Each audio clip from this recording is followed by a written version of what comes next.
कानून के हाथ बहुत लंबे होते हैं, जिससे आज तक कोई नहीं बच सका। ऐसा ही कुछ उत्तर प्रदेश में देखने को भी मिला। दरअसल इटावा जिले के बलरई इलाके के बहादुरपुर गांव में 2 मासूम सगी बहनों की हत्या कर दी गई। पुलिस ने इस केस का खुलासा कर लिया है। जब इस केस का खुलासा हुआ और कातिल का नाम सामने आया तो हर कोई सुनकर हैरान था। तो क्या था पूरा मामला और किसने की 2 मासूम बच्चियों की हत्या? आइए जानते हैं पूरे विस्तार से। लेकिन उससे पहले नमस्कार दोस्तों, मैं क्राइम चैनल में आपका स्वागत करती हूं और उम्मीद करती हूं कि आप सब लोग स्वस्थ होंगे, सुरक्षित होंगे। दोस्तों, कहानी में आगे बढ़ें उससे पहले अगर आप चैनल पर नए हैं या अभी तक आपने चैनल को सब्सक्राइब नहीं किया है तो सबसे पहले आप चैनल को सब्सक्राइब कर लीजिए और हाँ, बेल आइकन प्रेस करना ना भूलें फर्दर नोटिफिकेशन के लिए। और इसके साथ ही कहानी में लास्ट तक बने रहें और कहानी के बारे में आपकी क्या राय है कमेंट करके ज़रूर बताएं। तो चले दोस्तों, और एक बात और, आपके कमेंट्स के जवाब मैं वीडियो के लास्ट में ज़रूर दूंगी। तो चलिए दोस्तों, आपका समय नहीं लेते और जानते हैं कि आखिर ये कहानी पूरी है क्या। कमरे में 7 वर्षीय बेटी शिल्पी की खून से लथपथ लाश पड़ी थी। उसके गले से खून बह रहा था। सुशीला घबराई हुई दूसरे कमरे की ओर दौड़ी। वहाँ का दृश्य भी ठीक वैसा ही था। इस कमरे में सबसे छोटी 5 वर्षीय बेटी रोशनी का भी कटा हुआ गला मिला। उसके गले से भी खून बह रहा था। खून से लथपथ बच्चियों के शव देखते ही घर में कोहराम मच गया। घर में 2 लाशें देखकर सुशीला और उसकी बड़ी बेटी अंजलि दोनों दहाड़े मारकर रोने लगी। चीखने चिल्लाने की आवाज़ सुनकर पड़ोसी भी आ गए और जिसने भी यह नज़ारा देखा वो सहम गया। इसी बीच सूचना मिलने पर पिता जयवीर सिंह पाल भी बाजार से वापस लौट आए थे। घर में दोनों छोटी बेटियों की हत्या हो जाने से वह जमीन पर माथा पकड़कर बैठ गए। दिन दहाड़े घर में 2 मासूम बच्चियों की हत्या हो जाने से गांव में सनसनी फैल गई। यह बात 8 अक्टूबर 2023 की शाम की है। उत्तर प्रदेश के इटावा जिले के गांव बहादुरपुर का निवासी है जयवीर सिंह पाल। वह खेती किसानी व पशुपालन कर अपने परिवार का पालन पोषण करता था। उसके 4 बेटे और 3 बेटियां थीं। बेटियों में सबसे बड़ी 19 वर्षीय अंजलि पाल और बेटा कन्हैया पाल के अलावा 7 वर्षीय शिल्पी उर्फ सुरभि व 5 वर्षीय रोशनी थी। दोपहर में मां सुशीला पाल व पिता जयवीर पाल खेत पर काम करने गए थे। 2 बेटे खेत पर बकरी चराने गए हुए थे, जबकि नंदकिशोर 2 छोटे बेटे घर के बाहर गांव के बच्चों के साथ खेल रहे थे। घर पर अंजलि व उसकी दोनों छोटी बहनें शिल्पी और रोशनी ही थीं। इससे पहले सुशीला देवी अपनी बड़ी बेटी 19 वर्षीय अंजलि व पति जयवीर के साथ खेत से चारा लेकर शाम को 6:30 बजे घर लौट रही थी। रास्ते से ही पति बाजार से सौदा लेने चले गए। माँ बेटी जब घर पहुंची तो घर का मेन गेट खुला हुआ था। दरवाज़ा खुला देखते ही सुशीला ने कहा, अंजलि, तूने दरवाज़ा बंद क्यों नहीं किया था? अंजलि ने बोला, मम्मी, खेत पर जाते समय मैं तो बाहर से दरवाज़ा बंद करके गई थी, पता नहीं किसने खोला। जैसे ही दोनों आंगन में पहुंची तो कमरे के दरवाजे भी खुले दिखाई दिए। इस पर सुशीला बेटी पर नाराज होते ही बोली, तुझे शायद याद नहीं है, तू घर के दरवाजे खुले ही छोड़ गई होगी। नहीं मम्मी, मैंने तो खेत पर जाते समय घर के सारे दरवाजे बंद कर दिए थे। उस समय शिल्पी और रोशनी दोनों कमरे में सो रही थी। घर में सन्नाटा छाया हुआ था। दोनों छोटी बेटियां शिल्पी और रोशनी नज़र नहीं आई। यह सोचकर कि उठने के बाद कहीं खेलने तो नहीं चली गई, सुशीला ने उन दोनों का नाम लेकर आवाज़ लगाई, लेकिन ना तो घर के अंदर से और ना बाहर से बेटियों की आवाज़ ही आई। इस पर सुशीला एक कमरे में गई। कमरे का नज़ारा देखते ही उसके मुंह से चीख निकल गई, क्योंकि घर में उसकी दोनों बेटियां शिल्पी और रोशनी की खून से लथपथ लाशें पड़ी थी। इसी बीच किसी ने थाना पुलिस को गांव में हुए दोहरे हत्याकांड की सूचना दे दी। वारदात की सूचना पर SHO Anil Mani Tripathi police team के साथ घटनास्थल पर आ गए। दोनों बच्चियों की हत्या धारदार हथियार से गला काटकर की गई थी।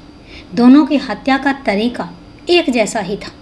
हैरानी की बात यह थी कि घर में सारा सामान अपनी जगह पर रखा हुआ मिला। इससे साफ जाहिर हो रहा था कि घर में लूटपाट जैसी कोई वारदात नहीं हुई थी। पूछताछ करने पर गांव वालों ने बताया कि उन्होंने किसी को घर में घुसते और हत्या करके निकलते नहीं देखा।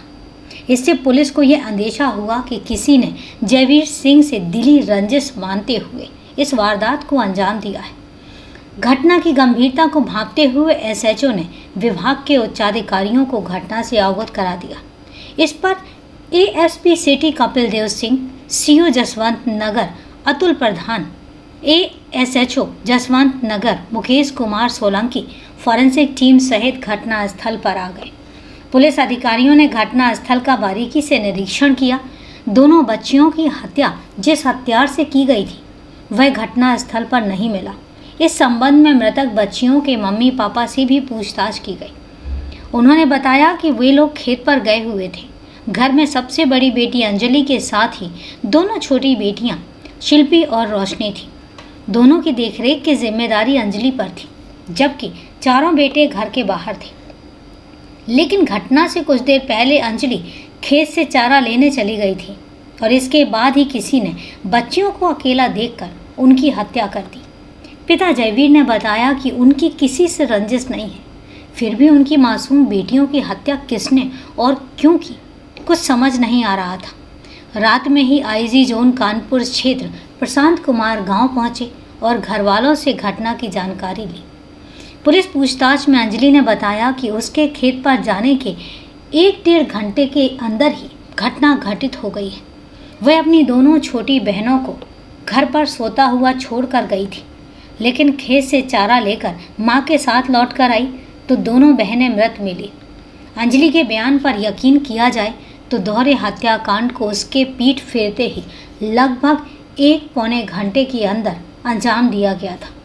अब ऐसे में बड़ा सवाल यह था कि आखिर घर में मौजूद बच्चियों की भला किसी से क्या दुश्मनी हो सकती है कि कातिल ने मौका मिलते ही घर में दोनों की गला रेत कर निशंस हत्या कर दी। पुलिस ने पूछताछ के बाद रात में ही दोनों बच्चियों के शवों को पोस्टमार्टम के लिए जिला अस्पताल भिजवा दिया। फॉरेंसिक टीम ने इस संबंध में जांच किया। जसवीर सिंह पाल ने थाने में अज्ञात के खिलाफ हत्या की रिपोर्ट दर्ज करा दी। जांच के दौरान पुलिस को किसी नज़दीकी का हाथ होने की आशंका दिखाई दी, लेकिन यह केवल कयास भर ही था। पुलिस दोहरे हत्याकांड के हत्यारों का पता लगाने के लिए छानबीन में पूरे तरीके से जुट गई। पुलिस को अब तक अंदेशा हो चुका था कि बच्चियों के हत्यारे गांव में ही छुपे हुए हैं। हत्यारे मृतक बच्चियों के परिचित रहे होंगे और इसीलिए किसी ने उसके घर पर आने और जाने पर गौर नहीं किया। जयवीर का घर इस तरह से बना है कि बच्चियों की चीख भी घर के बाहर नहीं आ सकती थी। फिर हत्या कमरों में ही हुई थी। पूछताछ के दौरान सुशीला और जयवीर के बयान तो एक दूसरे से मैच कर रहे थे, लेकिन अंजलि बार बार अपने बयानों से पलट रही थी। उसने बताया कि वह तुरंत ही मां के पीछे खेत पर चली गई थी, जबकि सुशीला ने बताया कि उनके जाने के 2 घंटे बाद अंजलि खेत पर पहुंची थी। सुशीला ने यह भी बताया कि वह अंजलि को दोनों छोटी बहनों का ध्यान रखने के लिए कहकर गई थी, जबकि अंजलि अपने मन से खेत पर पहुंची थी। उसे खेत पर आने को किसी ने कहा भी नहीं था। पुलिस और फॉरेंसिक टीम सबूत जुटाने और छानबीन में लग गई। घर में हत्या के बाद फर्श पर बहे खून को साफ किया गया था। इसका मतलब था कि हत्यारों ने हत्या के बाद इत्मीनान से खून भी साफ किया था। पुलिस की नज़रों में कमरे की ज़्यादा सफाई करना बहुत ज़्यादा खटक रहा था। पुलिस ने पूरा घर खंगाला। इस दौरान घर के टिन शेड में रखा फावड़ा मिला। इस फावड़े को पानी से साफ किया गया था, लेकिन उस पर खून के कुछ छींटे दिखाई दे रहे थे। इसी के साथ ही घर में गीले कपड़े भी मिले, जिन्हें धोकर सूखने के लिए आंगन में तार पर डाला गया था। शाम के समय कपड़े कौन धोता है? पूछने पर सुशीला ने बताया कि ये कपड़े अंजलि के हैं। गौर से देखने पर पता चला कि कपड़ों को खून के दाग मिटाने के लिए धोया गया था। SP city Kapil Dev Singh, CO Atul प्रधान और फॉरेंसिक टीम की पड़ताल में पूरा मामला स्पष्ट हो गया। अब शक पूरे तरह से अंजलि पर था। अंजलि से पूछताछ की गई तो बार बार बयान बदलने लगी। तब एसएचओ अंजलि को महिला पुलिस की मदद से थाने लेकर गए और वहां पुलिस ने कड़ाई से पूछताछ की। अब अंजलि के पास छिपाने के लिए कुछ भी नहीं बचा था। वह पूरे तरीके से टूट गई और उसने कबूल कर लिया कि अपनी सगी दोनों बहनों की हत्या उसने अपनी बेइज्जती का बदला लेने के लिए की थी। उसने पुलिस को हत्या की पूरी दास्तां सुना दी, जिसे सुनकर पुलिस भी सन्न रह गई। पुलिस ने दोहरे हत्याकांड का पर्दाफाश करके घटना 20 घंटे बाद ही सुलझा दी थी। दोहरे हत्याकांड से 1 सप्ताह पहले की बात है। उस दिन भी घर पर अंजलि अपनी दोनों छोटी बहनों शिल्पी और रोशनी के साथ थी। दोनों बहनें घर के बाहर पड़ोस के बच्चों के साथ खेल रही थी। अंजलि का पास के ही गांव के रहने वाले अमन नाम के युवक से प्यार का चक्कर चल रहा था। मौके का फ़ायदा उठाने के लिए अंजलि ने प्रेमी अमन को फ़ोन करके चुपचाप घर पर बुला लिया। अमन भी सबकी नज़रों से बचकर अंजलि के पास आ गया। घर आते ही दोनों ने एक दूसरे के गले लग गए। अंजलि और अमन छत पर जाकर बातें करने लगे। दोनों बहुत दिनों के बाद मिले थे और इसलिए वो एक दूसरे के लिए तड़प रहे थे। घर के बाहर अमन से मिलने में खतरा था, क्योंकि यदि उन दोनों को बतियाते या मिलते कोई देख लेता तो बात का बतंगड़ बन जाता, दोनों पकड़े जाते। इसलिए उस दिन मौका अच्छा देखकर अंजलि ने अमन को घर पर ही बुला लिया। छत पर एक दूसरे का हाथ थामे दोनों प्यार भरी बातें ही कर रहे थे।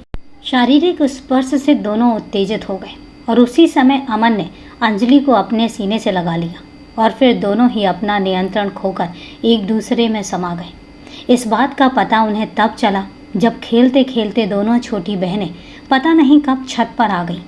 मासूम बच्चियों ने अपनी बहन को प्रेमी के साथ आपत्तिजनक स्थिति में देख लिया था। आहट होने पर दोनों झटपट अलग हो गए और अपने अपने कपड़े ठीक करने लगे। अपनी बहनों को छत पर सामने देखकर अंजलि के पैरों के नीचे से जैसे जमीन खिसक गई। उस समय अमन बिना कुछ कहे वहां से चला गया। अंजलि ने अमन के जाने के बाद दोनों बहनों शिल्पी और रोशनी को अमन के घर आने की बात मम्मी पापा व घर में किसी को ना बताने को कहा। इसके लिए उसने दोनों को खाने की चीज़ें और अच्छे कपड़े दिलवाने की बात भी कही। लेकिन शाम को दोनों बच्चियों ने माँ के खेत से आने के बाद उनसे अंजलि की शिकायत कर दी। सियानी और घर की सबसे बड़ी बेटी के इस आचरण से सुशीला बहुत परेशान हो गई। उसने इस बात को अपने पति को बता दिया और इस पर अंजलि की घर में बहुत फजीयत हुई। मम्मी पापा ने उसकी पिटाई करने के साथ ही बेइज्जत भी किया और कहा, तुझसे अच्छी तो ये दोनों बहनें हैं। और यह भी हिदायत दी गई कि यदि वह लड़का दोबारा घर आया या तूने उससे मोबाइल पर बात की तो हमसे बुरा और कोई नहीं होगा। इतना ही नहीं, उस दिन से अंजलि का घर से बाहर निकलना भी बंद करा दिया। यह बात अंजलि के दिल में घर कर गई। अपनी शिकायत किए जाने से वह दोनों बहनों से बुरी तरीके से चिढ़ गई थी। छोटे भाई बहनों के सामने रोज़ रोज़ ताने मिलने और होने वाली बेइज्जती उसे नस्तर की तरह चुभ रही थी। इससे भी वह तंग आ चुकी थी। 8 अक्टूबर 2023 को अंजलि के मम्मी पापा दोपहर में भी खेत चले गए थे। 2 भाई बकरी चराने खेत पर और 2 भाई खेलने चले गए। घर में दोनों छोटी बहनें और अंजलि ही रह गई थी। मम्मी पापा रात का खाना बनाने और बहनों का ध्यान रखने के लिए कहकर गई थी।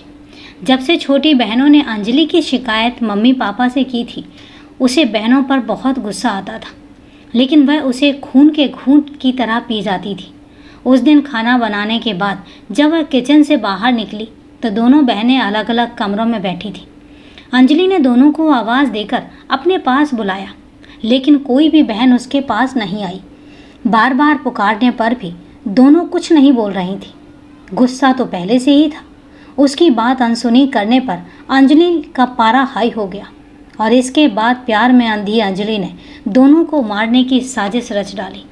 पहले अंजलि ने रोशनी को कमरे में बंद कर दिया, फिर आंगन में रखा फावड़ा उठाया और सीधे शिल्पी के कमरे में गई। अंजलि को देखकर शिल्पी मुस्कुराई। उसकी हंसी अंजलि को बर्दाश्त नहीं हो रही थी। शिल्पी कुछ समझ पाती उससे पहले ही अंजलि ने उसके गले पर फावड़े से वार कर दिया।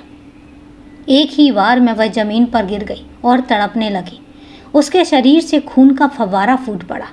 उसको वहीं पर छोड़कर वह रोशनी के कमरे में गई और उसके गले पर भी फावड़े से प्रहार करके उसको भी मार डाला और इसके बाद वह घर के कोने में जाकर बैठ गई।